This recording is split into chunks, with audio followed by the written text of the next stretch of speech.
They say he comes on the evening of December 5th, a night called Krampusnacht.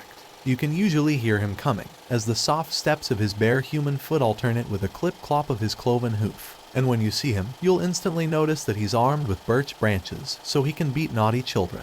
His name is Krampus, and he's the terror of Austria and Alpine region around Christmas time. But who is Krampus? Why is he known as the anti-Santa? And how did this disturbing legend come about in the first place? Though descriptions of Krampus' appearance vary from region to region, some things remain consistent. He is said to have pointed devilish horns and a long snake-like tongue. His body is covered in coarse fur, and he looks like a goat crossed with a demon. His body and arms are strung with chains and bells, and he carries a large sack or basket on his back to cart of evil children.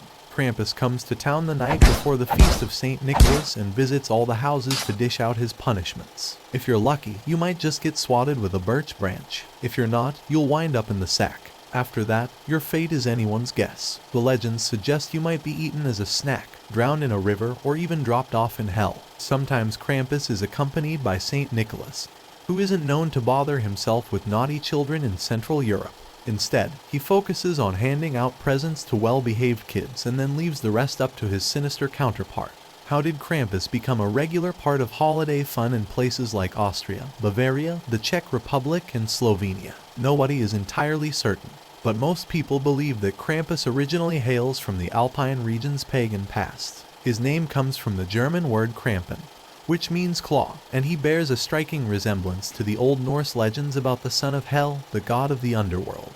It's a compelling theory, especially since Krampus' appearance coincides with a number of pagan winter rites, most notably one that sends people parading through the streets to disperse the ghost of winter. Over the years, as Christianity gained popularity in the region, aspects of Krampus' appearance began to shift to fall in line with Christian beliefs. The chains, for example, were not originally a feature of Hel's ghoulish son. It's believed that Christians added them to evoke the binding of the devil, and that wasn't the only change they made. Under Christian hands, Krampus took on a number of more devilish qualities, like the basket that he uses to carry wicked children to hell. From there, it isn't hard to see how Krampus, already associated with the winter festivities, might then have been incorporated into Christian traditions and the legend of St. Nicholas around Christmas time. Today, Krampus has his own celebration on the day before the feast of St. Nicholas in the Alpine region.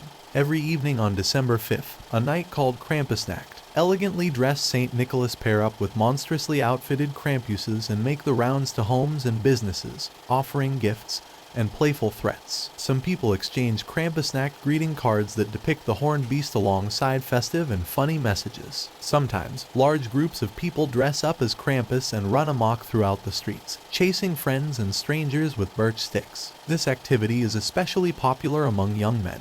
Tourists who have witnessed this rowdy celebration say that running into coffee shop won't save you from getting swatted.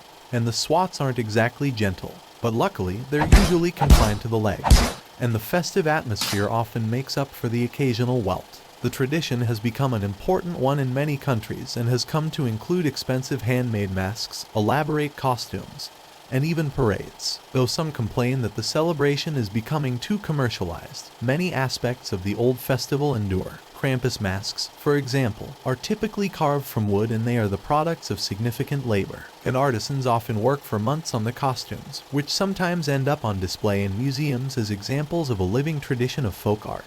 It's always remarkable when ancient traditions make it to the present, but Krampus has had an especially rough fight for survival. In Austria in 1923, Krampus and all Krampusnacht activities were banned by the fascist Christian Social Party. Their motives were a little murky. Though they agreed that Krampus was a force for evil, there seems to have been some confusion about whether that was because of his clear ties to the Christian devil or his less clear ties to the Social Democrats. Either way, they were sure that Krampus wasn't good for kids, and they passed our pamphlets titled "Krampus is an Evil Man," warning parents against influencing young children with threats of a violent holiday intruder. Though they may have had a point about the traumatic effects of telling misbehaving children that they were going to be eaten by St. Nick's evil twin, society wasn't deeply moved. The ban lasted for only about 5 years, and vague murmurs of disapproval continued only a little while longer. But in the end, no one could keep Krampus down.